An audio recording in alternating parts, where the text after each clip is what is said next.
Good morning. My name is Mary Tressel, and on behalf of Armanino, I'd like to welcome you to our webinar today, SaaS and Software Industry, How to Avoid a Crisis While Scaling Your Business. First, I just want to give you a couple of pointers about using your webinar pane. You will see an orange arrow in the upper right-hand corner of your screen. To expand the webinar pane, just hit that orange arrow. And at any time throughout today's webinar, you can enter a question for our presenters. We will answer those questions at the end of the presentation as time permits. Also, we want to make sure that you modify your audio settings correctly. If you are using your computer, then click mic and speakers. If you've called in, please use the telephone setting. This will help minimize the echo effect with the wrong settings. Our first presenter today is Tom Mescal. He's a partner in charge of our consulting practice at Armanino. He has more than 25 years of experience in management consulting, software development, and public accounting. Tom has grown the Armanino consulting team to an award-winning high-growth practice for our firm today. The consulting practice now accounts for nearly half of Armanino's revenues. We have 15 partners and 220 employees in 22 states. Andres Verschelden joins us today from Moore Stephens. He began his career at PwC working with private equity and hedge fund clients. Throughout his career, he's also worked with clients in China, helping those organizations to leverage technology and promoting their entrance and growth in the local markets. Andres now helps finance organizations in the technology industry with growth solutions. With that, I'm going to turn it over to Andres. And thank you, Mary. Good morning, everyone. I'm very excited to be presenting today, and I hope you find our webinar to be informative and rewarding. There's three things that we'd like to cover today. First, we'd like to lay out a framework that is going to allow us to really go through the different stages of growth at SaaS and software companies from the CFO's point of view. Next, we're going to dig in a little deeper and identify some of the most common challenges and risks when scaling the business. And then finally, we're going to outline some ways for the CFO organization to become a strategic asset in a fast growth environment. So it really breaks down into four different topics. The first two topics go back to that framework that I was talking about. And so we want to approach it from a CFO's point of view. And so we're going to talk a little bit about the CFO Evolution, but we also want to approach it specifically from a SaaS and software point of view because it is quite a unique industry with regards to that fast scaling environment. Next, we're going to look into a few of the common challenges and some of the solutions, and we're going to do this from three different dimensions. The first dimension is the operational one, and so we'll look at operational efficiencies and what some of the common challenges and pitfalls are there. Next, we'll approach it from a risk management point of view, and obviously this has a lot to do with IPO readiness and sort of that next step as a CFO organization, and then ultimately gets us to the leadership role as a CFO that you can take within your organization. We're going to wrap it up with some quick wins and some takeaways, try to make it as practical as possible, and then hopefully it sort of ties together nicely. And with that, I'm going to turn it over to Tom, who's going to talk a little bit about our CFO Evolution framework. Great. Thank you very much, Andres, and good morning to everybody. As many of you know out in the audience, or perhaps don't know, we have been doing research for the past 6 years on the CFO organization.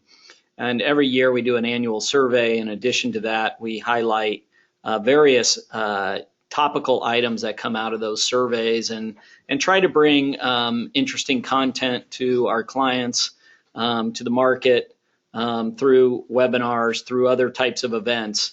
But one thing that has not changed throughout the 6 years is really the framework that we have used to look at the CFO organization. And this has been proven through many years of research of where people are spending their time and where they want to be spending their time. And if you look at our framework for the CFO Evolution, we've really broken down the organization's focus into three major areas: the accountant role, the business protector role, and then the business leader. And really the goal with the accountant role is to streamline the organization so you can be fast and accurate. And I've said this for many years, most of the clients we work with are accurate. They just struggle with the fast part. And when you look at where companies are saying they're spending their time, their resources, and their money, most are spending over half of their time in the accountant role and would like to spend less than that. They would like to spend 30% of their time in that role. In the business protector area, companies are spending about 20% of their time in that role and really are focused on how do I get more for what I'm doing? How do I optimize everything that I'm doing to make sure that the business can run as scheduled, budgets and actuals correspond, our forecasting is accurate, internal controls process is efficient and protecting the organization.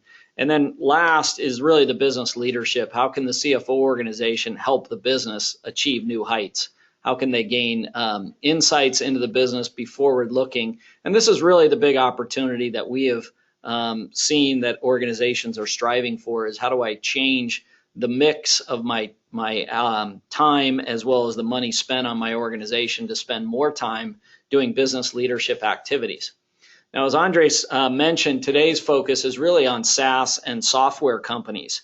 And we're going to drill in from the industry perspective in the next set of slides here. But just by way of background, if you look at Armanino Consulting's SaaS and software experience, we have about 250 clients that we would put in the high growth category. Those are clients that are venture backed. They certainly have management teams in place. Products are coming to market or on the market, generating revenue, and are faced with a lot of the challenges of how do we get to the next level within our business. If you further stratify our clients, we have about 50 plus clients that legitimately you would say are on the pre-IPO path, have a revenue run rate that is significant, that would be accepted by the public markets, are in the phase of doing the last finishing touches on the organization, whether it's related to compliance or personnel in terms of improving their systems and predictability in their business. And then the last segment is how many SaaS clients do we have that are publicly traded? And you can see there's a significant amount. So when you look at Armanino Consulting, we have a significant amount of experience with SaaS as well as software companies in a whole range of areas. And I think pairing that with the research that we've done around the CFO Evolution can really bring some really good insights to our clients. And that's what we're hoping to accomplish with you this morning. And next, I'd like to talk a little bit about why specifically this topic relates so much to SaaS and software companies. And we stumbled upon some research by McKinsey & Company as we were preparing for this webinar that I wanted to share with you today. What McKinsey did was they went and they looked at over 3,000 software and SaaS companies over the past 3 decades, and they tried to identify what are some of the common underlying factors that predict whether a company continues to grow to be a $100 million company or becomes even a $1 billion company. And their biggest conclusion, the biggest realization of all this research was ultimately growth trumps all in this industry. Traditionally, corporate finance will teach us that value creation is driven by growth, but also by return on capital, so margins, cost structures, etc. But for software and SaaS companies, it is much more driven by growth. And so this has significant consequences for the CFO organization, as you can imagine. And so some of the numbers that I wanted to share with you, you can see on this slide. McKinsey really split up software companies in 3 different categories.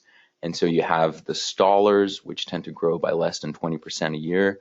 You have the growers, which grow by 20 to 60% a year, and the super growers. Now, in any other industry, growing by 20% a year seems like a remarkable achievement.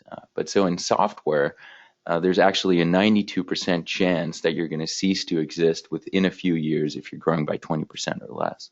And these examples that are shown on the slide are the examples that were cited in this McKinsey research piece.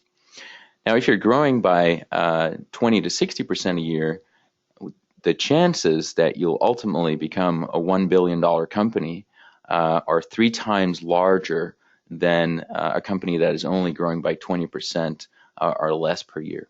And if you're a super grower, so if you're growing over 60% a year, by the time that you hit $100 million in revenues, your chances of becoming a $1 billion company are 8 times larger than if you were a staller or if you were growing by 20% or less per year. And so this has huge consequences for a CFO organization.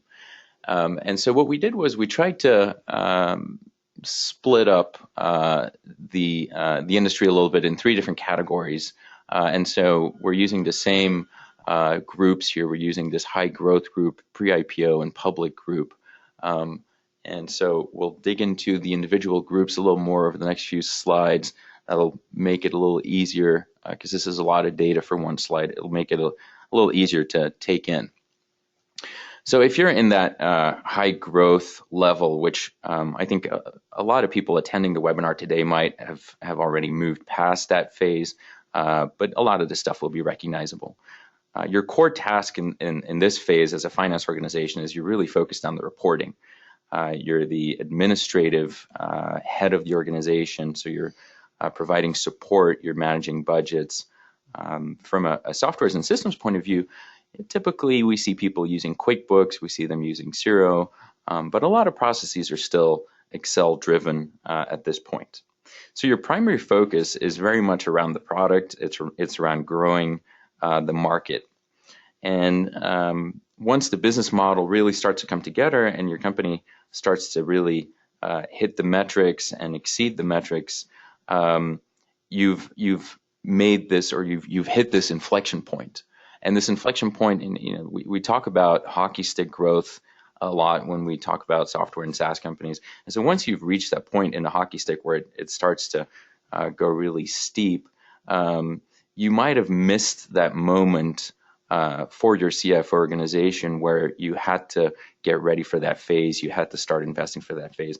And so you typically know that you missed this point by noticing that a number of errors is going to start happening, the number of manual adjustments that you're making, and just overall sloppiness in the reporting is starting to happen.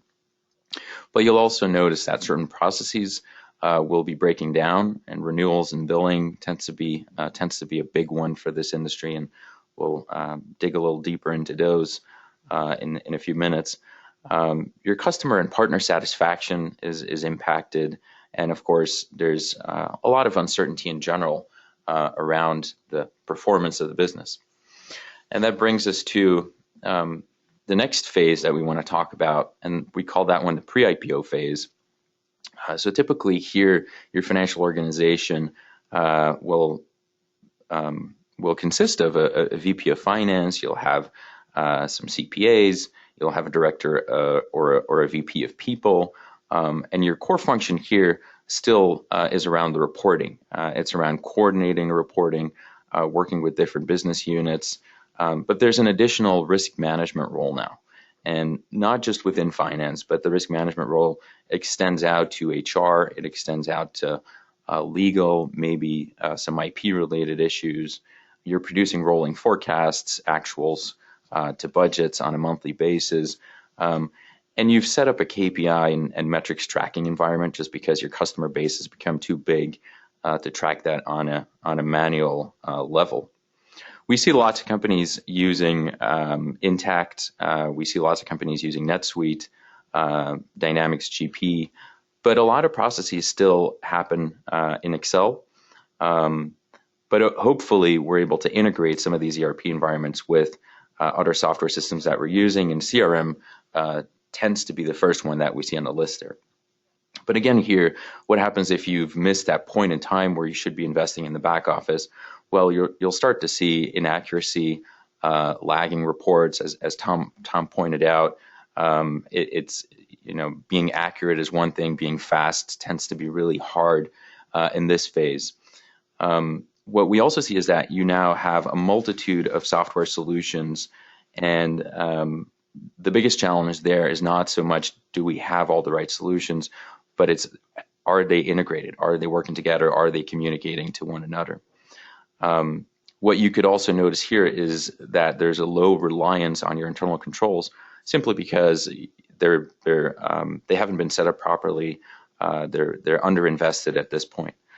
And then finally, business insights are lacking. So it's sort of at any given moment in time, do you know exactly how your company is performing? And if you don't, then this is a red flag. Now, for companies in this phase, what we typically see is that these issues tend to happen at the same time. And whereas in that fast growth phase, in that previous phase, it was still pretty manageable once some of these challenges start to arise. In this phase, it becomes really difficult to manage them because they tend to happen at the same time. And that brings us to our final phase that we wanted to talk about, which is the public one. Public phase, of course, now as a CFO, you're in charge of a lot more outside of just the financials. You're managing governance, risk, and compliance. You've become the communicator to the marketplace, really. You have to provide insights into KPIs.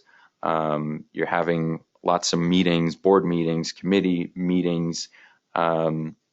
Your data intelligence environment has become a lot more complicated, and hopefully you're taking up that leadership role that is really expected of a CFO at this point. From a software point of view, we're looking at a seamlessly integrated and well implemented IT environment. Of course, this could be a best of breed type of environment, could also be a full suite ERP environment. We still see lots of companies in these phases using Intacct, using NetSuite, using Microsoft Dynamics. But again, also here, there's a number of red flags that you could start seeing. If you're missing forecasts, if there's a mismatch between your budgeting planning and your actuals, the market will not respond to it very, very kindly. Surprises are really not wanted in this context, so it becomes a huge issue. Unfortunately, the unintegrated software environment is even a bigger issue here, just because the sheer amount of volume and the complexity has significantly increased in this state. But then, of course, the oversight and control environment has so as well, and the requirements around that have significantly increased as well. And so this tends to be a major headache in this phase as well. And then ultimately, lack of strategic involvement tends to be a big one in this phase as well. And then we'll dig into some of the most common challenges, and Tom's going to do that for us now. All right, thank you, Andres. So some of the common challenges we see for SaaS and software companies, really when you're talking about streamlining the accounting, it's really around the revenue stream of the business. It's typically the largest area that there's inefficiencies. And if you look at just the revenue cycle, the order to cash, billing, as well as contract renewal are three major processes. And then the other one that commonly affects companies that we see is the close to reporting business cycle. So let me take all four of those and start with order to cash.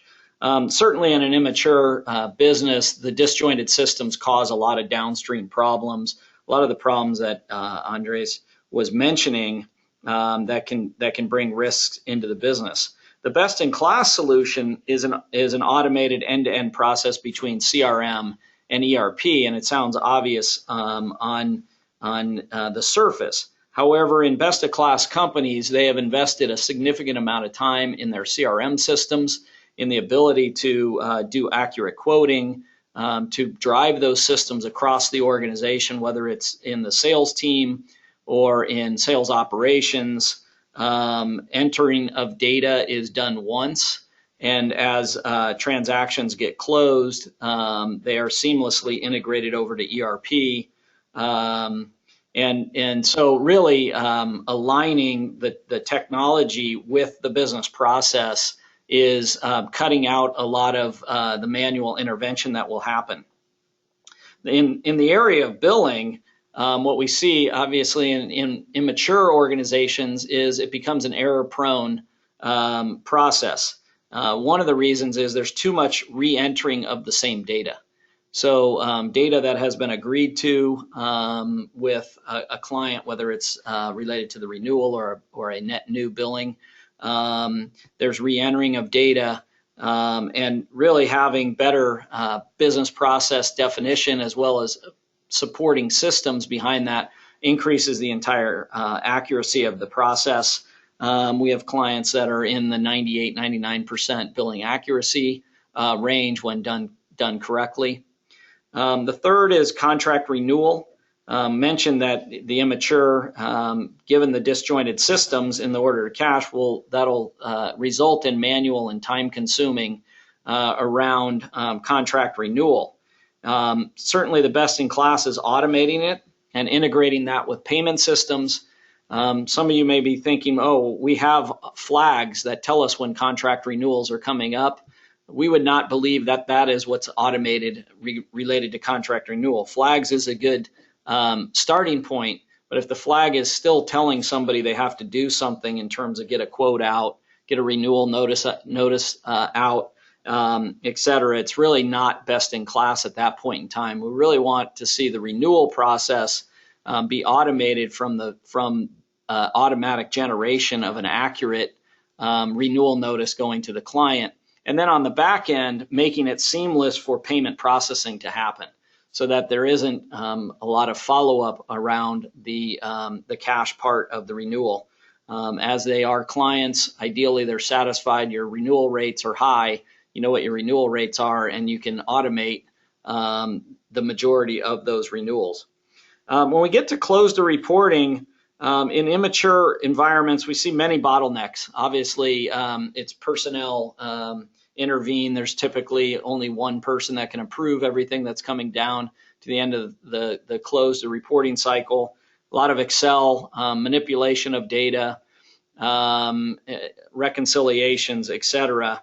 And really in best in class, we see that the financial systems and supporting subledger systems, there's automatic reconciliations that are happening. The close cycle is being dropped to days, not weeks. Oftentimes, companies that are in the immature stage are 30 plus days to close, and best in class are a matter of a couple days to close the overall financial results. One example here is Kekura. They're a leader in e-discovery software for corporations, government entities, and law firms. They have experienced exponential growth, increasing volumes and complexities in their transactions. Previously, they were invoicing and utilizing QuickBooks to run their accounting department. And you can see month-end close was highly dependent on the spreadsheets that they utilized. Kekura not only put in some new systems, which included Intact for their cloud-based financials, Adaptive Insights, which is cloud-based budgeting, planning, and forecasting, but focused on integrating the systems all together to come up with automation across the business processes. And so the result being revenue recognition went from handling thousands of lines in a spreadsheet to a matter of a few clicks when doing revenue recognition on a monthly basis. Once a database was established, an accurate database of all revenue elements. Additionally, saved 2 days of work per month for one employee as it relates to this, and the month-end close became a much faster process for this organization. So as you can see, technology is a big enabler in this, but you also getting the process down as well as integration of the technologies is key to making measurable improvement. Once you're done at your organization in terms of making your accounting organization faster, the focus needs to change to how do I protect the business? How do I optimize the organization through protecting the business better?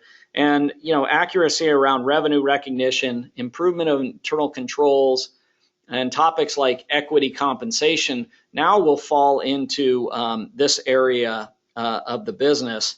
And if you look at what immature companies are doing related to revenue recognition, again, Excel based, best in class is database driven. It's you have the ability now to derive bookings, billings, and backlog accurately. You have the ability to predict revenue accurately in future periods. Essentially, you have the ability to achieve a 360-degree view of your revenue, deferred revenue, by product, by customer, by territory, however you want to look at the various revenue elements and contract types that you have. In terms of internal controls, we really see a lot of the immature organizations utilizing manual controls. In effect, human approvals is the control. There's various other manual internal controls, and auditors and others tend not to rely much on that. In terms of best-in-class organizations, we see the ability to utilize systems to gain reliance. Use of automated controls becomes more prevalent across the organization. Reliance can go up from your auditors in terms of your control environment, and really focusing on having a more automated and well-defined internal control system across the business. Equity compensation I put in here because it's such a significant piece for technology companies in terms of compensating their employees. And oftentimes this area is fraught with errors. Companies, again, start with Excel and don't take the long-term view around equity compensation. How many of the employees are really going to come through your organization between startup phase to going public or becoming a much larger organization. And we're seeing best-in-class companies really be database-driven in this area, have comprehensive records around equity and employees, et cetera. The database technology's ability to produce all your management board reports, additionally 123R reporting requirements, et cetera. So I know various companies are utilizing different equity compensation solutions if they are outside of Excel, but a lot of times those aren't comprehensive solutions, and it's something that you should be striving for into building out a solution that will help you in all facets of equity compensation. So another example here is a software company that we've been working with, anti-spam and anti-phishing software client, close to 1 billion subscribers, had significant revenue recognition challenges. Used a combination of intact and adaptive insights to help them create a comprehensive database and structure around their contracts, customers, renewals, et cetera. Reduced the ending result once fully deployed and defined was reducing the data processing time from hours to minutes, and reduced the amount of steps in their financial close process from 31 steps down to 15, gaining a significant improvement of 50% improvement in month-end close and performance. And the last area that I really wanted to cover with you today, before I turn it back over to Andres, is the last area, which is the CFO leadership. So once you have really helped streamline your organization from an accounting perspective and helped optimize, it's turning to the last step, which is how do we become more of a strategist for the organization? How do we turn all the great things that we're doing in the organization around to help management, to help the rest of the organization, and really looking at how do we drive more intelligence across the organization and tracking of key performance indicators. And in the SaaS and software industry, there's a number of KPIs that are available to organizations such as yourselves, but annual and monthly recurring revenue is a key measurement that we want to make sure that there's a solid definition around that. Everybody understands what is being measured. There's not different takes on what that measurement is. Rolling that into then what is really our cost of acquisition for each customer acquisition cost, and having a solid understanding of acquisition costs in terms of when you are growing 50, 60, 100% per year, how much money can you be redeploying back into sales, marketing, business development, channel development. Moving then to lifetime value of the customer. Really, once we have the customer, what is our lifetime value? Understanding some of the key things that'll drive the long-term value of the customer around the customer churn rate. What is our churn? How do we improve our churn or reduce the churn, and improve customer retention? And ultimately, really understanding kind of your net promoter score, which customers are most advent supporters, how do you use them to improve overall lifetime value of customers. So these are the things that we see CFO organizations that want to be a leader in their organization really focused on and pushing forward within their organization. So give you one more example, client that we've worked with, digital music distribution software company, really had a tough time to understand their customer data to get actionable insights. And their back office system that they were using for invoicing and contracts and other customer items was Dynamics GP, and helped deploy a Click business intelligence solution for them, and really help them build out insights. And so now the database, the business intelligence database, is helping track all the contract renewals, billing, and more importantly, billing accuracy, and new sales, where they're coming from, insights into the sales, and really kind of focused on their customer net promoter score of what's going on with the customer to allow to build out a predictive model around churn and based upon the other BI metrics, ultimately increasing the lifetime value of each customer that this company had.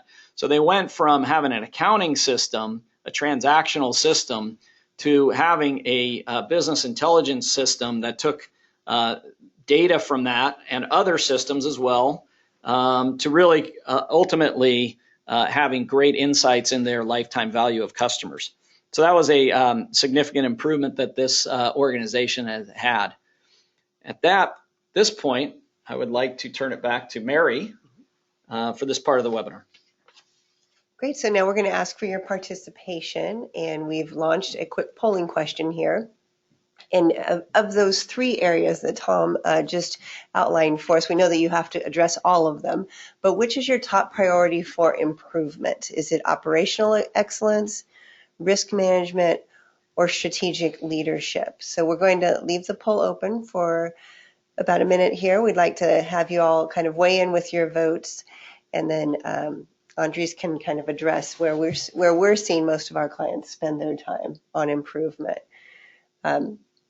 So again, of the three topics that every finance leader has to address, which of those is your top priority for improvement?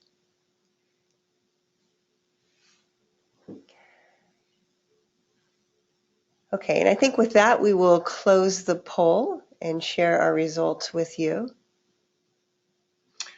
Wow, this is overwhelmingly people are concerned with operational excellence, which that is what we also see in the industry, and just makes a lot of sense because you really want to start by building an organization that is built on a best practices environment, has solid control systems, and can do things in a fast and accurate way, and that will prepare you for that next level where you can start thinking about risk management and ultimately preparing for that IPO. And then strategic leadership, I think, is crucial and is expected, but tends to be the third priority typically. And with that, let's start getting into some of the takeaways of today's presentation. And I think if there's one thing that I'd like you to think about, maybe at some point today, at some point over the next few days, over the next few weeks, it is really, where do I stand today? Where does the financial organization stand today as compared to what best practices are in the industry and where some of my competitors or some of my colleagues stand today. But not only that, also given the context that your business is in, what does that next phase look like? That next phase of a CFO organization, what does that look like for me? And making a plan around that. And that can be challenging. So I definitely would advise you to try to get that information around best practices from other people in the industry. We can definitely help you with that as well. What can also be useful is utilizing benchmarks. And so knowing for a software organization with 30 million in revenue, for example, what is the typical amount of FTEs that are being deployed in my finance organization? What is the typical amount of closing time on a monthly basis that is being used? And sort of working towards where are my benchmarks today, where are the industry benchmarks, and where would I like them to be, and what are best practices? IPO readiness, we talked about that already a little bit, but it just makes a lot of sense from an operations point of view to be preparing for that, even if you're a few years away from that IPO, just because it's from a compliance point of view, you're going to be pushed into that situation anyway. You're gonna need to have a solid controls environment. You're going to need to have a solid IT systems environment, and so why not already leverage that? And that's going to get you those operational gains today, but from a compliance point of view, is going to make that IPO readiness process so much smoother and less costly as well. And then, of course, from an organizational point of view, what type of profiles am I employing today? And are those the profiles that are going to get me into that phase of tomorrow and are going to be the people that are going to get me through that phase? Or am I going to be trying to rush last minute to try to find people that might be a lot more expensive in getting my organization ready in the marketplace for that specific state in which the business is at that point? And then, of course, technology plays a huge role in that. I think we've already talked about some of the gains where we've helped clients with certain technology solutions. But data intelligence, this is the last one on the list, but I would say this is probably, for me personally, I would say the number two thing. So make that plan, but really take that data intelligence environment into account there, because Tom was talking about some of the metrics, some of the KPIs. As a finance professional, it is expected that you're on top of the financial results, and that's sort of assuming that you are.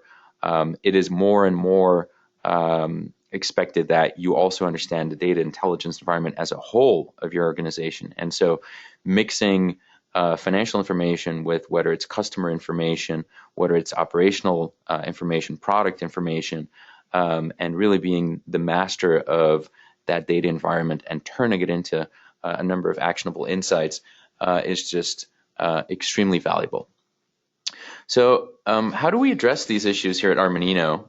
Well, we have a product which is called Direct Assessment, and what it is it's really a quick tool of helping you create that plan, helping you create that roadmap to success. And we'll look at your financial organization from a few different angles, and as you can see, those very much match the angles which we discussed today. So obviously we look into from an operational efficiency point of view, what does the organization look like? We look at your entire technology landscape with regards to the finance organizations, adaptation, integration, and usage. We look at process efficiencies and performance goals in general that you have in your finance organization, and how do they relate to what we're seeing in the marketplace. Of course, risk and regulatory environment is huge.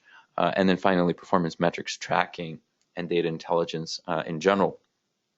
The way that we do these projects is we try to make them as smooth and as process efficient as possible. And so there's a lot of benchmarking. There's a lot of going back to best practices.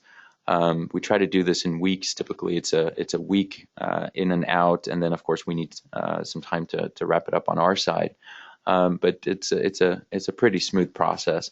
Ultimately, the result has to be that it's very actionable. It needs to be very actionable and results driven, and really leave you with steps that you can implement immediately. All right, so wrapping up today's webinar. We covered different stages of growth for SaaS and software companies and how they relate to you as an individual as well as to you as your role in the financial organization. We tried to identify some of the most common challenges and risks, and of course, we're very much aware there's a lot of them out there. So we just focused on the ones that we see happening quite a bit, and then finally talked a little bit about here at Armanino, how do we try to address some of these challenges. And with that, I'll turn it over back to Mary. Great. Okay, this is the time now. If you'd like to type in some questions, use that webinar pane, hit that orange arrow and type them in. We have gotten a couple of questions, so we'll start with those, but you can submit right now and we'll answer those for you. First one was one of our audience members asked if we have any white papers on vendors and kind of case studies to help with the operational efficiency area. And the answer is yes, we have multiple case studies, white papers, and materials we can send out. So I will make sure that everyone on this call gets a copy of our Cloud Accounting for Fast-Growing Organizations white paper. And then we also, pardon me, Armanino runs the Cloud Accounting Institute, and every year we issue a survey to set benchmarks for our industry clients. And so we have a copy of the results from last year, and we'll be issuing that survey again very soon. So, you want to give the website out for the Cloud Accounting Institute? Yes, it is. It's just www.cloudaccountinginstitute.org. So you can find a lot of good information there as well. And then our second question, someone wrote in that their company is about 2 years away from IPO, and they wanted to know what some of the steps are that they should take to prepare. So I'll let Andres and Tom answer that. Yeah, I think the sort of goes back to that even if you're 2 years out, it's never too early to start thinking around what are industry best practices from an operational point of view that are going to be extremely beneficial from a SOX compliance point of view as well. And so setting up an automated solutions around controls, setting up a best of breed environment from an ERP point of view is not only going to increase that operational efficiency, but is going to really smoothen that process once you get into that pre-IPO trajectory. Yeah, I would add to that the 2-year plan, and this is something that we cover in the assessment phase for our clients, is really looking at 3 things across your business, which is your business processes today and where they need to go to in the future. The second is the technology that you use and how what technology improvements that need to be made prior to being a publicly traded organization. And then the third and the final one, and it's one that companies also need to address, is the people. Do we have the right people? Is the right skill set there? Given that the demands that will be upon you as a publicly traded company, is it just augmenting with more people, or is the skill set really a mismatch? So all 3 of those things really have to be assessed, and a comprehensive plan has to be built around. Okay, great. And we're getting in more questions, so thank you. Another one that came in is, do you have some metrics around the size of the accounting and finance organization compared to the overall headcount of the entire company? Yeah, so I mentioned our survey every year. Those are published out on our website. There's lots of different metrics about size and time to close and various different things. So I would probably first go there and then and take a look at those benchmarks. And if you don't find the answer, we'd be happy to discuss with you your particular situation. And I would add to that, you really want to look at the industry that you're in, and some of the things that we talked about in that McKinsey research paper how you're in a really fast growth environment. So your financial organization is very difficult to compare with the financial organization of a construction company, for example, where growth might be 5% a year. And so you not only need to be addressing some of the issues that are at hand for the business today, but knowing that your business might double or triple within a year, you got to be taking steps to be prepared for that next level of the business as well. Okay, great. And then our final question, at what growth stage do you think it is important to begin utilizing a CRM tool to help with reports and tracking other metrics? Well, I think any business that's dealing with customers and prospects, channel partners, et cetera, I believe the CRM tool should start at a very early stage, and you're never done. It's one that you got to continue to mature. As I mentioned, we see best-in-class companies using their CRM system to do accurate quoting, pricing, really enablement of the whole field organization. Obviously, the CRM system will then also play a significant role into the marketing and getting new prospects into the pipeline. And the focus over time has to be, how is the CRM system really going to work in conjunction with the overall accounting or ERP system? And that's the vision that ultimately has to be embraced. Lots of companies utilize a CRM system and it has no impact or integration with the accounting, and it's just oftentimes sub-optimized, as well as the customer master database, if you will. There really never is one that the company can rely on that is accurate. Great. All right. Well, thank you all for those questions. And so we are going to wrap up the webinar, and you'll see Tom and Andres' contact information there if you'd like to reach out directly to them. I also want to let you all know that you will receive a link to a copy of the PowerPoint slides and then a live recording of today's webinar. So you'll be able to use that on demand whenever you'd like, or share it with others within your organization. So thank you for joining us this morning. Thank you, Tom and Andres, and have a great day.